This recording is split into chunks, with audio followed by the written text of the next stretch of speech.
So I think, I mean, first of all, for years, and it will continue to be as such, there's always going to be a fine line between security and collaboration.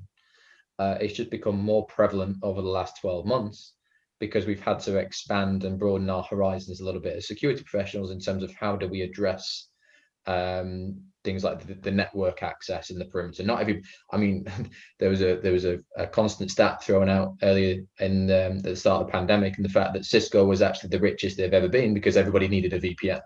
They'd not had one before. So it was, from a vendor perspective, they're great. However, that's not a tangible futuristic response from a technological perspective in terms of how do we address that point.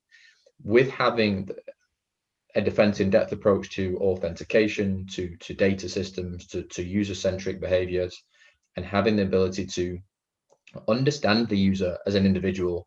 And as Safina just mentioned, giving them the tools without having to have human interaction is ultimately the goal of every security vendor. And if it's not, then maybe it's probably worth reviewing kind of where that technology stack lies.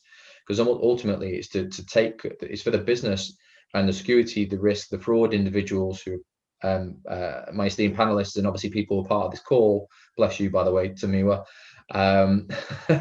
is the need to obviously have those conversations internally and go, what can we do better as an organization to ensure that our employees who do need the access, who do need access to this data, to these systems, to effectively be better at their jobs, their roles, who aren't necessarily security professionals.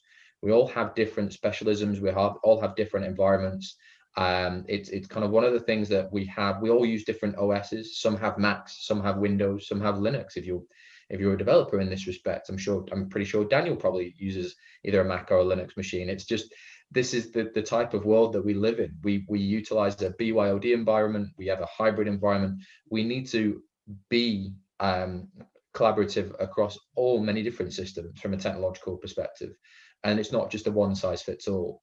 So as I mentioned, and take it kind of back to the beginning of this, is there is never going to be a one size fits all for any organization. We need to have the ability as vendors, as our own, to provide a better solution for ultimately making better decisions.